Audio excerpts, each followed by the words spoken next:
Welcome to Loremen, a podcast about local legends and obscure curiosities from days of yore.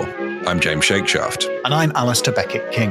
Oh, Alasdair. Yes, James? It's a real doozy today. Is it indeed? Yeah. It comes from friend of the show, Christina Hole. It's Christina Hole's Witchcraft in Britain. A banger of a book, by all accounts. James, I often think that the title of a story is very important. Yes.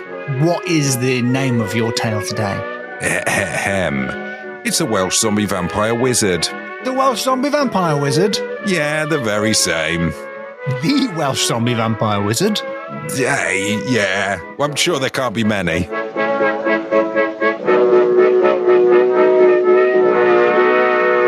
At the minute, you're hearing a lot of people with colds on podcasts, and I think it's like, I think that you've probably got COVID there.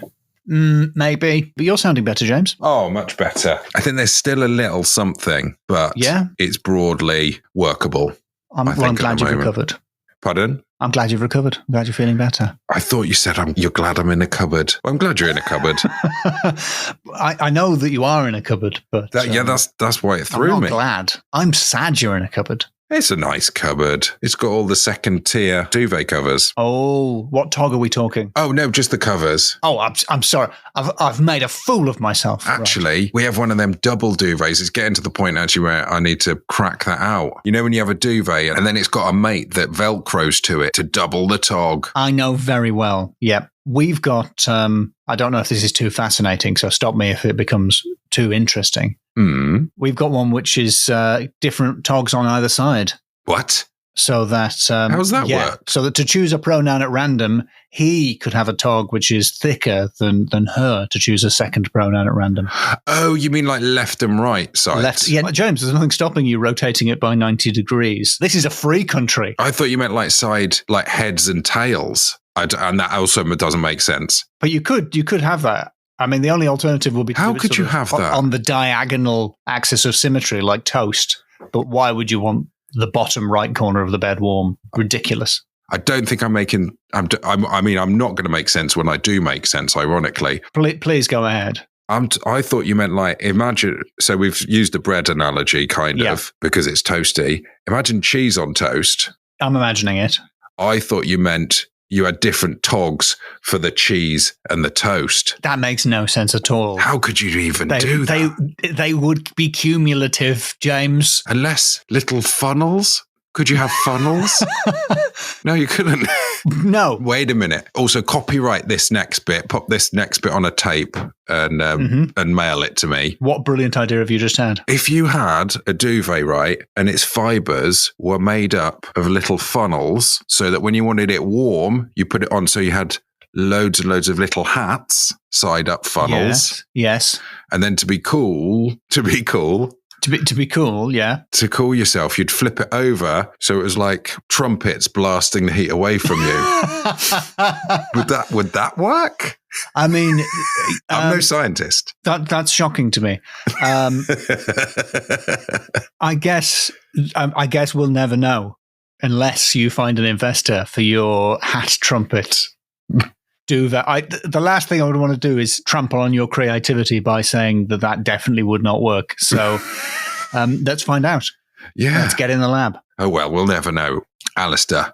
Hi, James. Less talk of duvets, because I will have already teed up this story with the title and people are going to be itching to get to it, because this is, of course, the tale of the Welsh zombie vampire wizard. Of course it's the Welsh zombie vampire wizard. How could it not be? How did it take us this long? Who and what is the Wuzvwa? Yeah, okay. The Wizavawi? Wuzavawu? Wuzvo. I was flicking through friend of the show, Christina Hole. It's Christina Hole's Witchcraft in Britain. And as I mentioned last week, every page is a banger. Yeah. And that led me to the story of the Welsh zombie vampire wizard. I'm getting the feeling that this guy has just too many things. Like, I don't know. You can't be the guy who has a top hat and the guy who plays poker. Like, that's two things. You definitely can't have four things. You can't be Welsh and a zombie and a vampire and a wizard. Can you? Well, I think there's probably a few more things that I could have chucked into the mix, but we'll get to those later. I did hear actually on another podcast, it was a friend of the show, Nick Mason, quoted someone in fashion who said basically, before you go out, look in the mirror and remove one of your accessories. So like, I guess if you got a fancy watch and you got sunglasses and you got a big chain, take one of them off. Take it down by one, yeah. I'm guessing similar advice to the Welsh zombie, the Wuzvu. Yeah, you got to kill your babies. That's not something I should be saying to a Welsh zombie. I'm vampire wizard. They're way ahead of you. Yep. They've definitely killed their darlings. Maybe decide whether you're more enthusiastic about being a vampire or Welsh, which is most important to you. Oh, don't make them choose. So she cites De Nugis Curialium by Walter Mapp. Would that be Latin you speak? Yeah, James? Okay. Has to be. And I looked up Walter Mapp. He is a historian. Well, he's a monk/historian from the 1100s. And he's one of my new favourites. A slash historian is a historian who's shipping a lot of historical figures. Oh, maybe that too, actually. I don't know. I wasn't certain when I said that whether you would get that joke, but I'm confident some of the listeners will. No, I've heard of that. I've heard of slash fic. Okay, all right. I haven't read any. I don't have access to the dark web. You have to go on the dark web for that, do you, James? Oh, probably. I'm not downloading a Tor browser to find out what Sherlock and what's his name get up to. Peanut, and they call him, don't they? Pardon? Peanut. I misheard that again, and my mind was in a slash fic world. No, it's Peanut. In China, there's slash fic based on Sherlock and Snoopy? John Watson. From the new, 10 years old BBC Sherlock. For some reason, they call them Sherlock and Peanut. Watson's called Peanut for reasons. I think it's a pun that makes sense in Mandarin or whatever. But yeah. But when you think about Martin Freeman's face and you think about a peanut, somehow, they are the same. It does check out. It does check out. There's a bit of cashew in his heritage, I'd say. Whereas Benedict Cumberbatch was more of a... Oh, he's a Brazil. He's a Brazil to me. Yeah.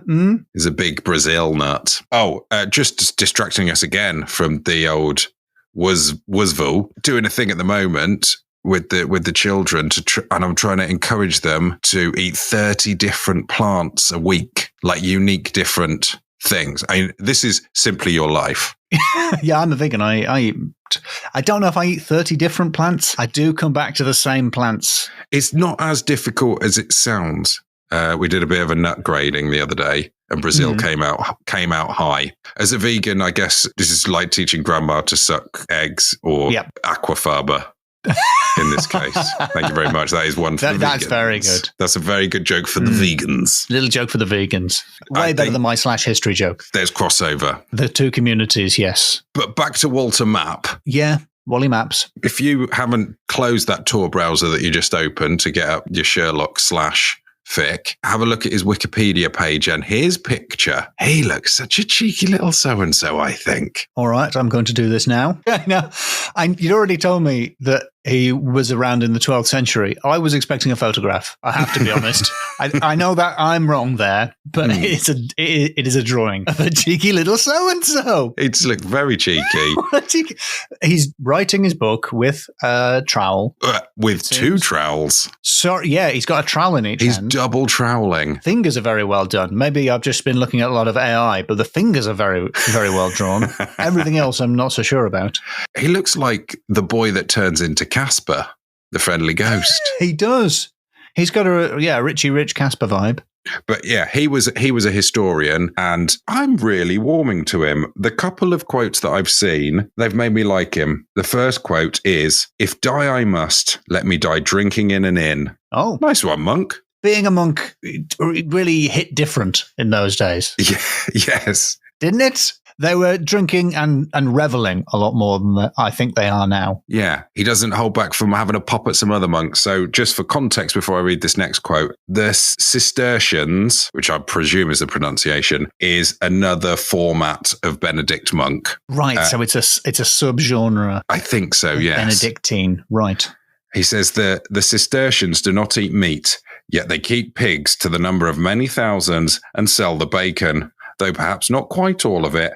The head, legs, and feet they neither give away, throw away, nor sell. What becomes of them, God knows. So I think he's starting a bit of a flame war with the old Cistercians there. Yeah, I think he's blown that wide open. Is he implying that they in fact do eat the meat? I think he must do. And then this final quote, I know I'm not a fan of poetry, but I have been trying to work this out all day and I've got no idea what this means. I'm steepling my fingers in anticipation. Okay, if you can shed any light, that would help. The dead are alive and the living are buried by them. Ooh, it sounds like it sounds deep. Profound. It sounds like, yeah. What? Wait a minute, what? The dead are alive and the living are buried by them. That's like a Smashing Pumpkins lyric. Yeah. Oh, does he mean like the memories of people? Maybe. All right then. Okay, fair play, Walter. It's good stuff. Good stuff there, Walter. You're back in my good book. There was another quote which was attributed to him, which was, pretty dodgy. We've all done tweets that we regret with two hands at the same time. Yeah, that's how I tweet. And a cheeky grin. But he is notable because unlike other historians of the time, like William of Newburgh. Boo. He's got a bit of a different Willie style. News. Give us Wally maps. I think that's probably Newburgh, not Newburgh. Yes. Just if you want to record a drop in, because he's also Newbury, so it's probably not Newburgh with a hard G. Newburgh. You're just going to record just Newburgh. You're so confident that will edit in. Newburgh. Did I do an Edinburgh? Oh, no. I've done an Edinburgh. Yeah, unlike William of Newburgh, he doesn't let the facts get in the way of a good story, basically. Nice. Which is probably how he's ended up here on the podcast. On our podcast of all in places. An episode entitled The Welsh Zombie Vampire Wizard. Whoa, are you telling me this guy wasn't really Welsh? It is in Herefordshire. It does take place in Herefordshire.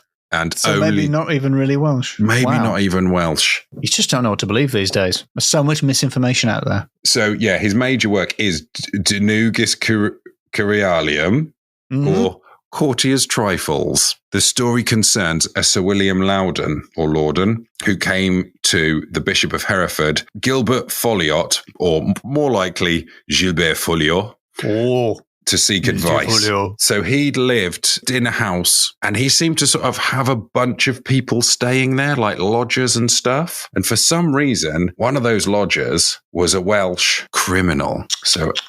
And that criminal died while staying in the house. But it is believed that that criminal was also a powerful sorcerer. Well, it was the 12th century and that sort of thing did happen a lot. The Welsh? Yeah, Welsh people committed crimes a lot, but also there were a lot of sorcerers knocking about. Yeah, this one died, and every night after he died, he would return. And every night? Well, it says here he did not rest in his grave. He came back every night. He would get out of his grave every night? Every night, and call by name one or two of his former neighbours. The names he called at once fell ill and died within 3 days. At the rate that he was calling their names, how many people were in this house? Because he comes out every night and calls 2 or 3 people's names, and then they die within 2 or 3 days. 1 or 2. Yeah. And then they die within 3 days. There's going to be nobody left. He's prolific. I guess for the first night, you're just like, oh, I think I had my name called.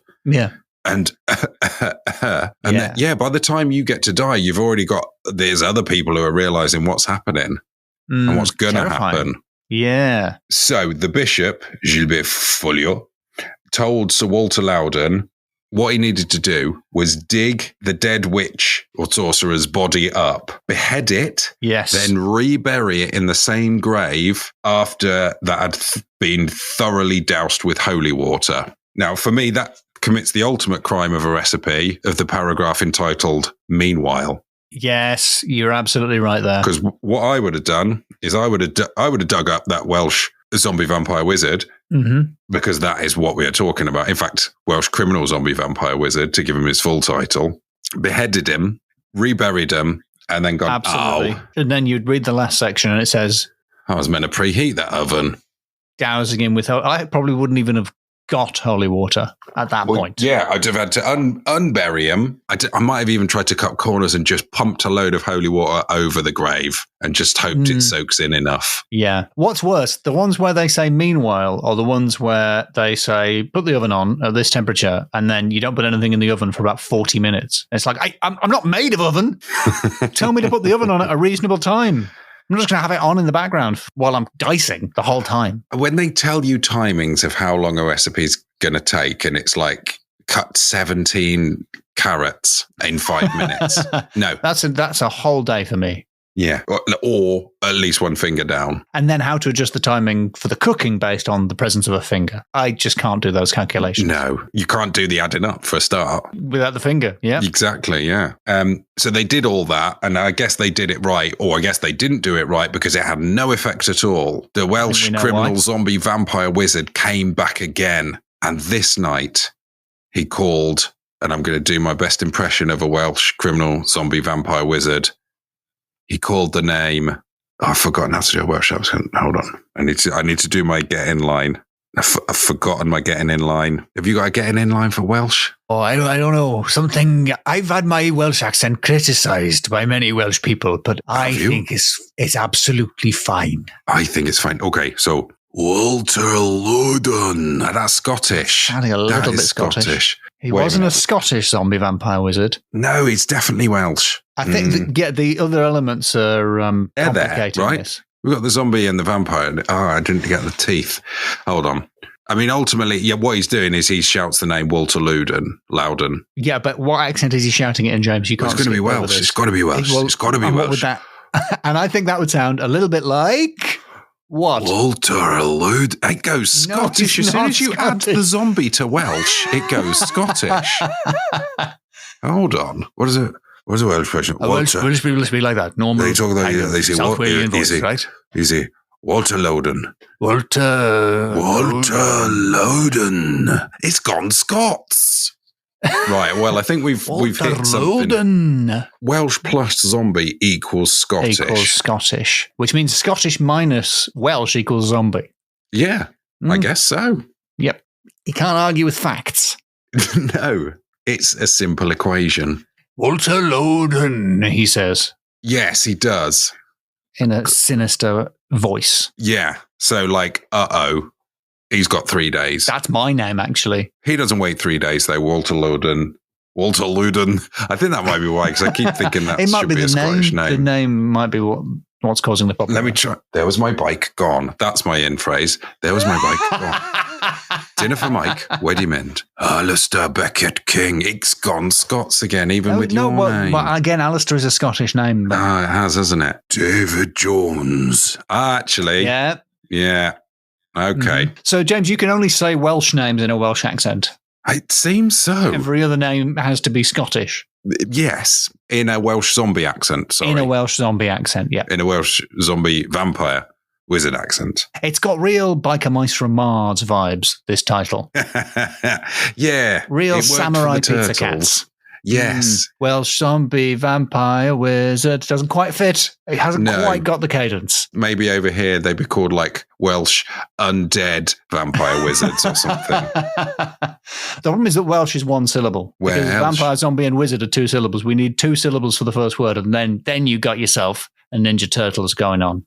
Welsh zombie vampire wizard, Welsh zombie vampire wizard, Welsh zombie vampire wizard, evil been beheaded, Walter Loudon. Gilbert taught him how to beat the Welsh. Welsh zombie vampire wizard. Yeah, anyway, so Walter, that very night, as soon as he heard the Welsh criminal zombie vampire wizard shouting his name, he sprang into action, ran out of the house with his sword, pursued the living corpse back to the churchyard, and with a single terrific sword stroke, cut off its head before it could reach the shelter of its grave. Wow, the head that he already cut off several days ago. It had been reattached. So he'd softened it up for himself. I guess it was perforated. Yeah. Like a stamp, like an old stamp. And yeah, as it says here in friend of the show, Christina Hole, it's Christina Hole's Witchcraft in Britain, it never afterwards returned to harass the people of the town. So if you're troubled by a Welsh criminal zombie vampire wizard, all you need to do is chase it down and cut its head off. Simply chase it down and cut its head off. Before it reaches the shelter of its grave. While it's out of its coffin, that seems to be important. Yes, while it's loose. James, what makes it a vampire? Wizard, I accept. Zombie, I can see, certainly. Welsh, just about plausible. But what makes it a vampire? I don't know. Whoa, wow. Wow. Where I got that from? I can't believe you're dropping vampire at this stage. I've also seen it described as a revenant. Ooh, like Leonardo DiCaprio. Yes. Hold on. How would it sound if he was to do it? Walter Luden. Scots again. Scottish again. So that's the end of the end. Welsh zombie vampire? Criminal? Wizard. Criminal. Maybe that was the criminality, was impersonating a vampire. I think I just saw it outlined on the internet as that. And so someone told you it was a vampire, and James, you just believed them. And I did just believe them. Why not? You read it on the internet and you just took that at face value. You've got to start questioning the narrative. I think it's because the people sickened and died when the name was called, and there was a kind of a vampire. Yeah, that's not classic zombie behavior, is it? No. But it might have also been because there was another story called The Buckinghamshire Vampire, recorded by him, and it might have got confused when I was writing the name of the episode. Oh, The Bucky Vamps. Do you want to drop the Bucky Vamps in, or are you saving that for a future inaccurately titled episode? Well, the Bucky Vamps is it's a simple story. Simply the story of the Bucky Vamps. Stephen told him it. Stephen? Well, Stephen told it to William Parvus, which is William of Newburgh. This is like when your friends are talking about a friend they know, but you don't know. Who is Stephen? He's an esteemed archdeacon of the diocese. So I should know him. Yeah. The Bucky Vamps is told by William of Newburgh. It seems there might have been a little bit of competition between Billy of Newburgh and Wally of Map, because Billy of Newburgh's Bucky Vamps is a similar vibed story. Is there sort of a Marvel DC thing going on? Yeah, very much that. So what it is a man dies and is buried on the 29th of May. The following night, he enters the room where his wife sleeps and leaps upon her, nearly killing her with fright. And he does it every night the same. So she has people come in to keep an eye on her and drive away the dead husband. This is kind of the same story, but he's brought in a sort of a damsel in distress. Yeah. And then it says, next, the dead man terrorized any animal in or around people's houses, which meant that everyone had to guard each other all night. I'm getting this, by the way, from the Macabre Observer at blogspot.com. Basically, they went to get advice from the Archdeacon Stephen, who went to see Hugh Bishop of Lincoln. I don't know if that's a typo, a job title or a name. Hugh Bishop. Oh, I'm not a bishop. No. A lot of people get confused about that. Yeah, but I will help. He said that the occurrence was not unusual. There have been many well-known instances. That's not strange. Yeah. And what they needed to do was disinter the dead man, burn his body to ashes. So it's the same story, but with different characters. Yes, and that'll be how I got confused. I was ill a while ago. He's no Gilbert Folio, whatever his name is. This Gilbert Folio. This Hugh Bishop. Yeah. I'll stop you there. I just wear the hat for fun. One. Is there a bishop on this plane? A lot of people think that I'm a bishop. No, but yes, I'll help. But I am Hugh Bishop. Unless it's a typo, because that's a decade-old blogspot.com. Could be a typo. It could be that he's a huge bishop of Lincoln. It could be a huge bishop. It would be difficult if you're a bishop on a plane, because they can only go diagonally. So how would they get How are they going to get in their row? I thought you were going to talk about headroom, but no, even more. Because of the hats. Yeah. Those are the tales. I think I fulfilled my remit now. I think you have, yes. I got Welsh, I got zombie, got a little bit of vampire, and some wizard. Some wizardry. I don't know why they were a wizard, but it says they were. It definitely says that, right? Yeah. Well, yeah. I'm itching to score this. Come on then, hit me. I'm feeling quite judgmental. Well, yes. You're going to have to hit me with the categories first. Okay, first up, names. Luden. Walter Luden. Walter Luden. A fairly ordinary name, but remarkable because it's impossible to pronounce in a Welsh accent. Yes. So that's interesting. That's an unusual phenomenon. Another Walter Map. I like Wally Maps. Wally Maps. Yeah, I like the Bucky Vamps.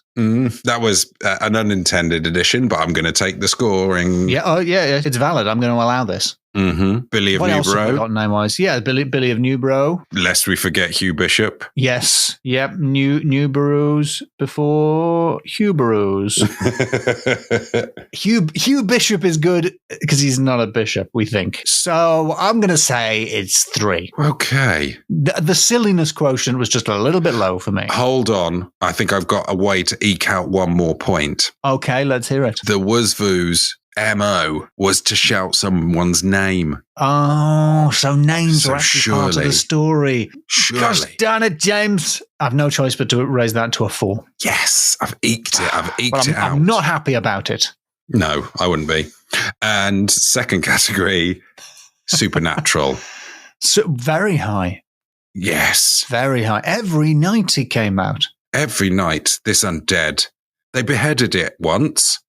It didn't take. Twice in total. Yeah, and twice altogether. He just walked it off. I suppose killing something by beheading it is not supernatural, but not killing something by beheading it, that is supernatural. Extremely supernatural. And the Bookie Vamps, same modus operandi. Yes. Which is Latin for MO. Being a wizard, supernatural. And the most supernatural creatures of all, the Welsh. Yep, it's 5 out of 5. Yes. 5 out of 5 for the spooky Welsh. Okay, third category.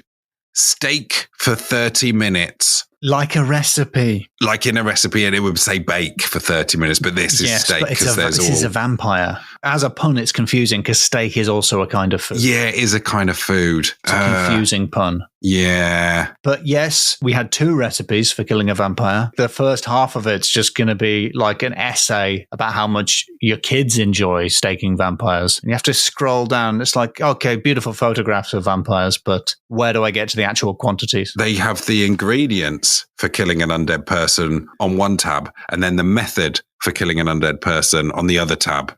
So I'm flicking back and forth. Back and forth. Yeah, how many? My hands are probably covered with vampire accoutrements, blood and ichor, possibly ichor. Yeah, I got it on my phone. How am I supposed to use my fingerprint to open my phone when it's covered in holy water? Have you even thought about this for a minute? No. Hugh Bishop. Hugh. Or Gilbert Folliot. Monsieur Gilbert Folliot. Regardez. Le sanguine blood upon my digits. Le singe de la vamp. What's French for any of these words? Vamp. I learnt famously in my French oral exam. You learned the word for vampire? They left me in a room with the dictionaries. And did it come up? I made it come up. They asked me what I had for breakfast. And I said, small children. And they looked at me really weirdly. I went, je suis un vampire. A star. Immediate A star. And I got a C. What? You got a C for pretending to be a vampire? A French vampire, French oral exam. Yeah. I was going to say mon Dieu, but a vampire wouldn't say that. So steak for 30 minutes. Or until dead through. Yes. Well, I was really skeptical, but then you told me that story about the French exam, and it really perked me up. So I'm going to say a 3. I was going to go for a 2, but I was impressed. Excellent. Okay, then my final category. Oh, it's a bit much, though. He was a bit much, wasn't he? That Welsh zombie vampire wizard. Welsh criminal zombie vampire wizard. What do you think? Pick a thing. / Bucky Vamps. Who also became a bit much, coming back from the dead to harass his wife. Harassing your own wife is bad enough, but all local animals? Yeah. I mean, I disapprove of both. But it's certainly, his pattern of behavior is escalating. Yes. It's too much. Definitely. They're bikers, okay. They're mice, fine. They're from Mars? What? What? You expect people to believe this? It's just not likely. What? Yeah, it's absolutely too much. So I want to give you 5, James, but I'm looking in the mirror. I'm just going to get rid of one of those. Throw that away. Damn that fashion person! I can't remember the name of. And you take it up with Nick Mason's quotes because that's a great quote. I'm using it now. It's a 4. Yeah. Okay. I'll take that. Great story, though. Well done. Thanks very much. Even though I accidentally goaded you into including a second extra story. No, I think that was for the best. I needed to fulfill the remit. And you did it. God bless you, James. Now, what's that noise on the wind? Can you hear it? What is that? It says, James, Scottish again. I've gone Scottish. Is that a Scottish Welshman there? What's his message? Join the Patreon. It's a Scottish vampire. It's a Scottish Welsh vampire. Yeah. All right. I think they'd say something like, "Look, you, join the Patreon. Join the Patreon." I'm a vampire zombie. I think this is as a marketing technique, this is backfiring because it's implying that they're going to die within 3 days of joining the Patreon. You won't. Probably. Most won't. Most people won't die. Within That's 3 the days. guarantee. That's the Loremen guarantee. Whoa. So, James, vampires. What's the story? Well, they're like zombies. They are like zombies. Oh no! Wait a minute. That was my vampire joke. I forgot about my vampire joke. I should have done it. What's your vampire joke? Well, vampires, they're just picky zombies. No, just the blood for me, thanks. All right, you redeemed yourself. I just shoehorned it in there so I could forget to do that joke. Yeah, sorry everyone. But you did get a bonus story that I told purely out of guilt. Well, James, what can people do if they want to support your misrepresentation of historical monsters as vampires? Well, they could go to patreon.com/LoremenPod, and for a small fee, they will not only become a deputy... They'll also become vampires. No, they will get access to the Lawfolk Discord. I think it's time we took Shakeshaft down. Who's with me? No. Let's get him, folks. But do join the Patreon. Yeah, why not? Yeah. Feel like you deserve money for this, do you, James? It feels more like a bribe to be better, to try and be better. But what is money if not a bribe to do a job? Like in the Grass, or whatever it's called in America, in the old Private Eye films, where they go up and they like slip him the money. A stool pigeon. The stoolie. Yeah. They give them extra money to give them more and more information. The more Patreon supporters we get, the more accurate the stories will get.